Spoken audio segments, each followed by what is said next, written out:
Carney, the Chamber President, we welcome you to the 2020 Candidate Forum. Thank you to the Apple Valley Chamber of Commerce Board, Bogarts, our gracious hosts, City of Apple Valley for TV coverage beginning this weekend, Speed Pro Signs, and most of all, our candidates for your public service wanting to improve Apple Valley, Dakota County, and Minnesota overall. It's my honor to introduce our moderator, Scott Katerlich. Thank you, Tasha. I am Scott Katerlich. I am a resident of Apple Valley. I'm a business owner. I'm a taxpayer, and I vote, and I want to know some things. Today we have House District 57B candidates, including John Hewitt and Mrs. Sandra Jimenez. Our forum will be set up where you will both be given a 1-minute opening statement. I will then ask you a couple of questions. You will be able to have up to 1 minute to respond, and then you will each ask each other a question, and then we will have closing comments. Basically, your responses are going to be limited to 1 minute. Tasha is timing down there. I'm not expecting any problems. So, as we begin, Representative John Hewitt, please tell us about yourself. Thank you, and thanks to the Chamber. What a great day, huh? I want to thank my opponent here too. I've worked in many elections. I've ran 3 times now, and this election itself is not one to be running in. I'm glad that you said yes, so thank you for that. It's a big role, because I think the democratic process is so important to us that we have good opponents, and I know that you're quite a worthy opponent. I want to ask for a re-election here. I want to go back to St. Paul because my work is not done. I remember when I got elected, I was surprised, I was shocked, and then I had to figure out what was going to happen. What I found out right away, it's about the partnerships you make. It's about working with the Chamber. It's about working with our cities, our leaders, our county commissioners. And that's why we had a successful session. Nowhere else have we been able to pull back almost $40 million to our district. Where is that at? In the zoo, in our education system, which we find as one of the top values and economic drivers in our area is our own District 196.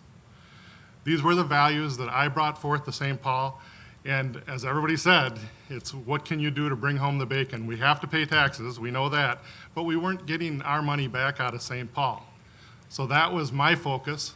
I teamed up with my senator, Greg Clausen, and we did a bang-up job for these last 2 years. So I would be excited and honored to go back. Thank you. Mrs. Jimenez, please introduce yourself. Thank you, Scott, and the Apple Valley Chamber for inviting me here to your forum today. And John, thank you for the nice compliment. My name is Sandra Jimenez, and I was born and raised in Newton, Massachusetts. This is where I met and married my husband, Jose, 33 years ago, and yes, he is also running for state senate. In 1992, we moved to Costa Rica on an expatriate assignment. That's a third world country where we had to assimilate to another culture and language. We had 2 children and had 2 more while I was living there. By living abroad, I experienced a lot of things that helped shape me into who I am today. It changed my outlook on life. It challenged me to improve my communication skills, to be more resourceful, and gave me the greatest ability to think outside the box. It heightened my empathy towards others and gave me perspective when navigating challenging relationships.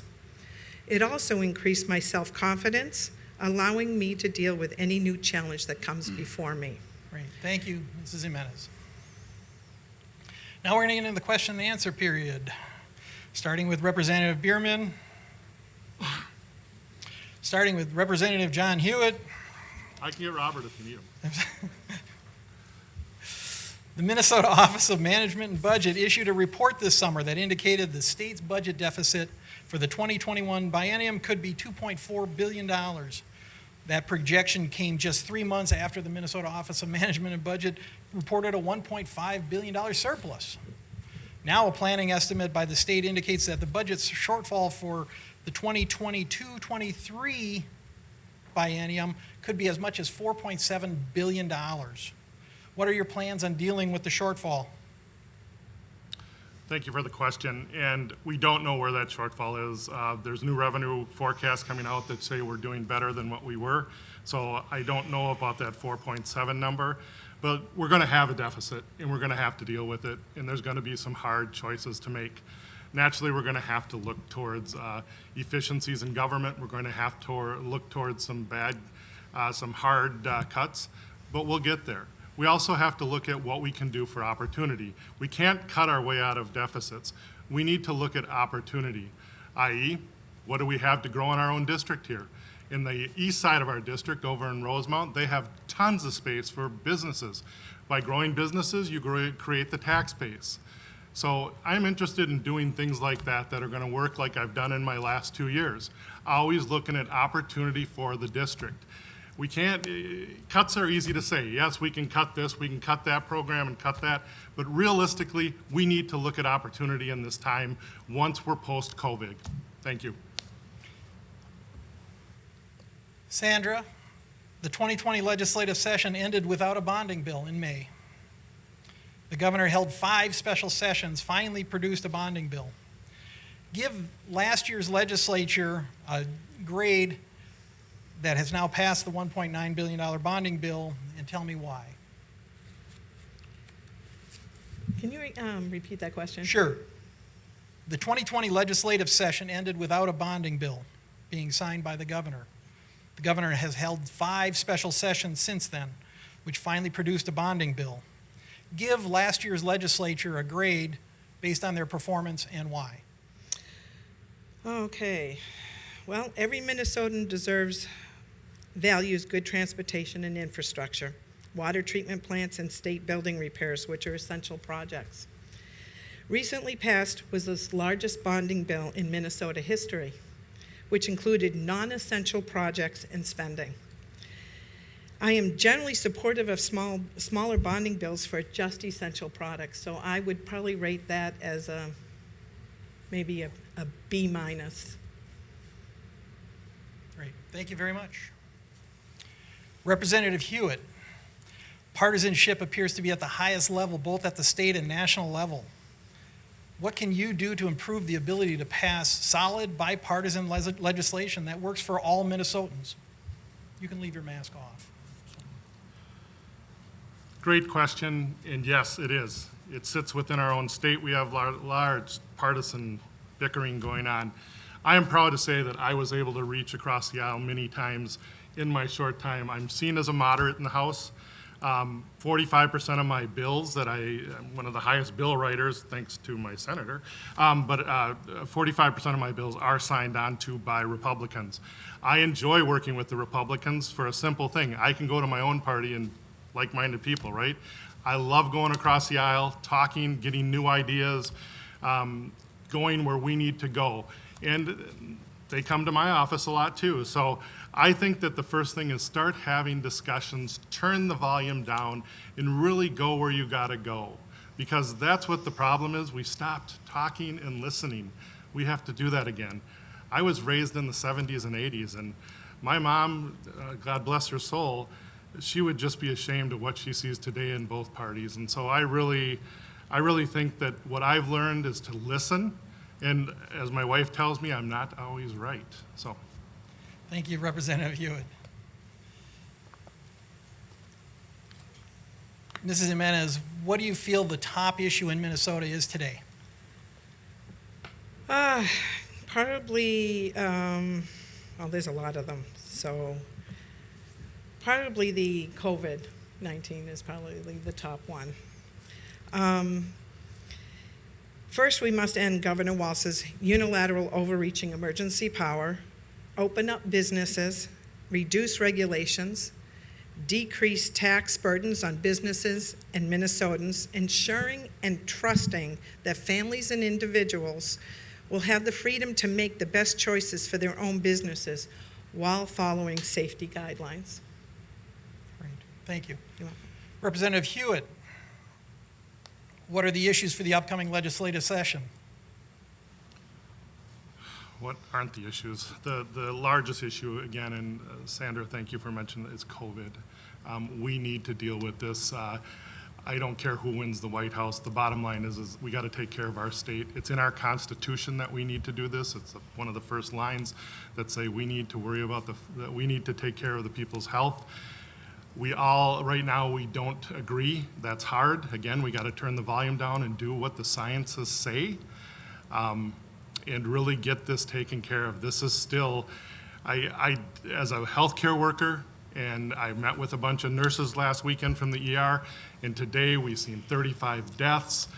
We're not going in the right direction, and we need to answer this call. And then we need to fight for our businesses. I know that there's people in this room listening today that are going to lose their businesses or on the verge of it.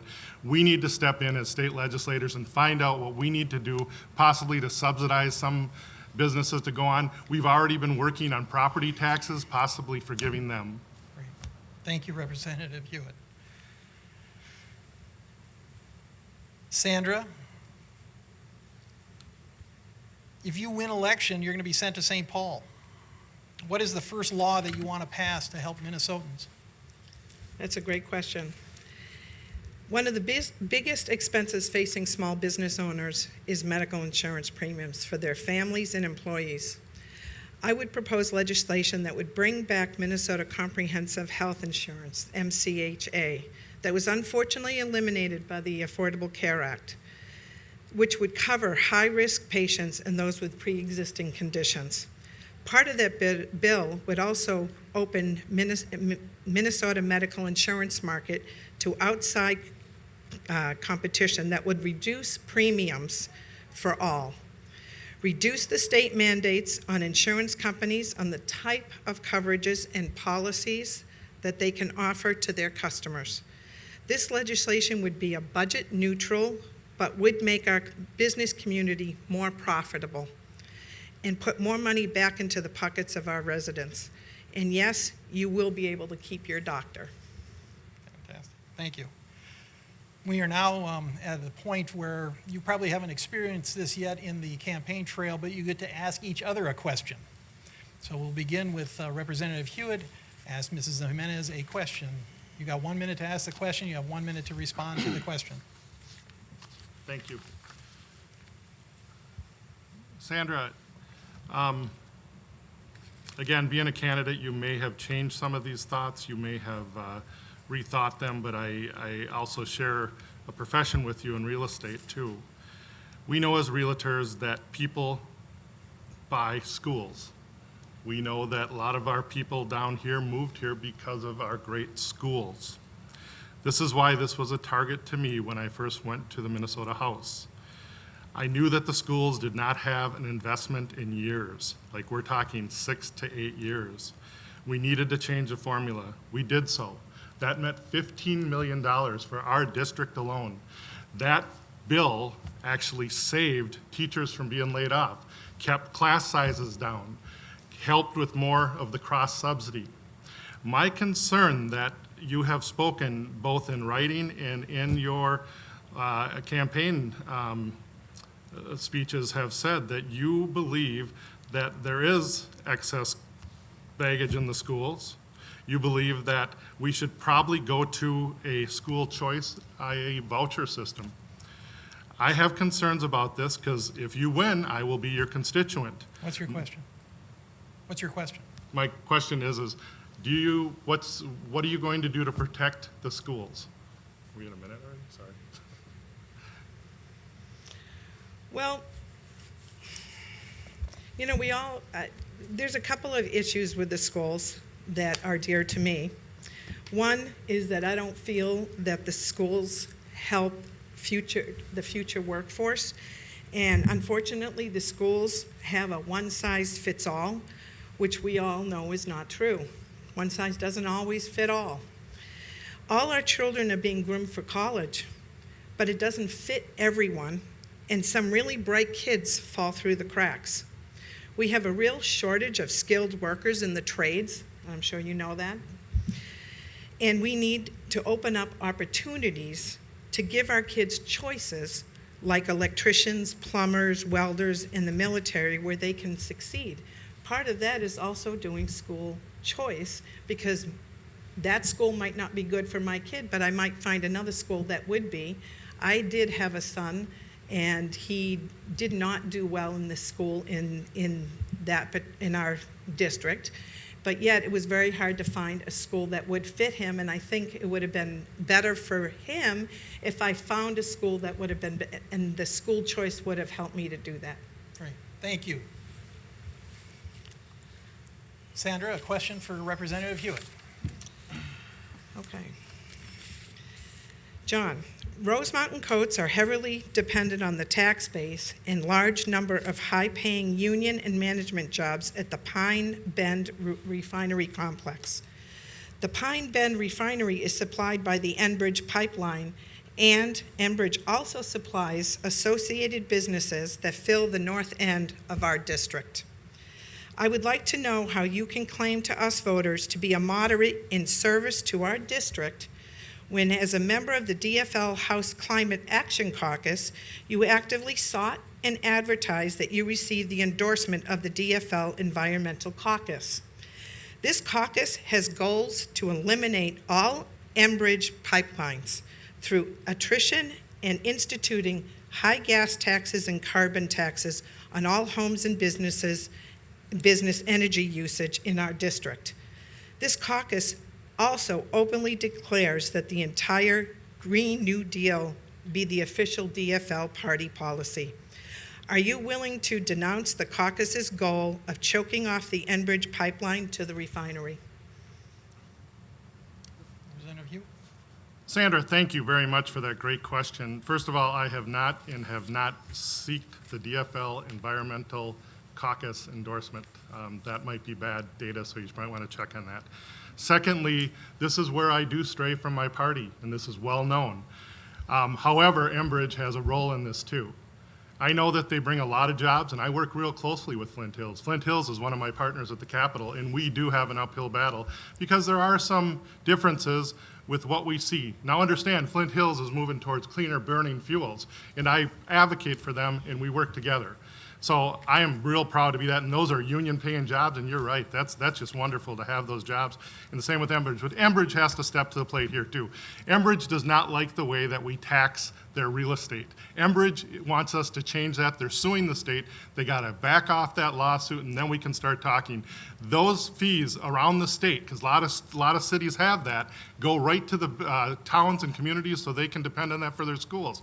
We need to see Enbridge come to the plate, do the right thing here, and then we can move forward, because I am for the pipeline. I'll tell you that because I know the safest way as a firefighter to move oil across the state is not by rail. Flint Hills is going to have to do that, and both of us are Rosemount citizens. We don't want any more rail. We want the pipeline. Thank you. Thank you very much. Now our closing statements. Please start, Representative Hewitt. I'm going first all the time. It's alphabetical. All right. Well, thank you, Chamber, and thank you, Sandra. This was a good question period. Today you saw some differences in candidates. There's definitely a contrast, and that's great when you have that in any election, because then you can make a clear-cut choice. This election is not like any others. I think it's around 9,000 voters have already voted in this election, is what I understand. We have about a base of 20,000, so half of our voters have already voted. So it's a different time. But you definitely have a contrast. I want to go forward and do good things still. I'm not done yet. We did some great things. We brought $40 million back to our district. I think I can do better. I think with Greg Clausen and I doing a team approach here that we're going to be able to do big things in Rosemount. We're working on projects now. We have to get some of our trail systems in the county. And yes, we have to make sure that the county comes back to us with the same thing they did this year, 0% in property tax raises. So by putting me back in office, you're going to know that I always have that, because I know I sold a lot of houses out here. I know what these people want, and I think I do. But it's been an honor to serve, and I appreciate the time. And if I do move on here, boy, this was a real neat time of my life. Almost close to having my kids and being married. Thank you. Thank you, Representative John Hewitt. Sandra Jimenez, your closing remarks. Great. Thank you again for inviting me to participate in the Apple Valley Chamber. I would like to close with the following story. Just last week, as I was door knocking, I had one of the best conversations with a Rosemount resident. We spoke for about 5 minutes when she said, "You know, I'm a registered Democrat, but please give me your lit piece because I would like to know more about you." I replied that this was great that we could have a really good conversation about politics even though we were from different parties, and that we needed more of this in St. Paul. I also told her that we need more people willing to compromise because each side might not get all that they want, but you get what you need. Then I thanked her for making my day. I hope that I have earned your vote today, and I know that you will get a person that will make things happen in St. Paul. If you want to know more about me, please go to my website, Sandra for MN. Thank you, and may God bless you, our state, our nation, and please remember to vote on November 3rd. Thank you. Thank you very much. I'd like to take this moment now just to thank all the people that have been involved. I want to thank the Apple Valley Chamber of Commerce. I want to thank Tasha Wells, our friendly neighborhood realtor. I want to thank Bogarts for hosting the event today. I want to thank the city for filming and the great job that they're doing.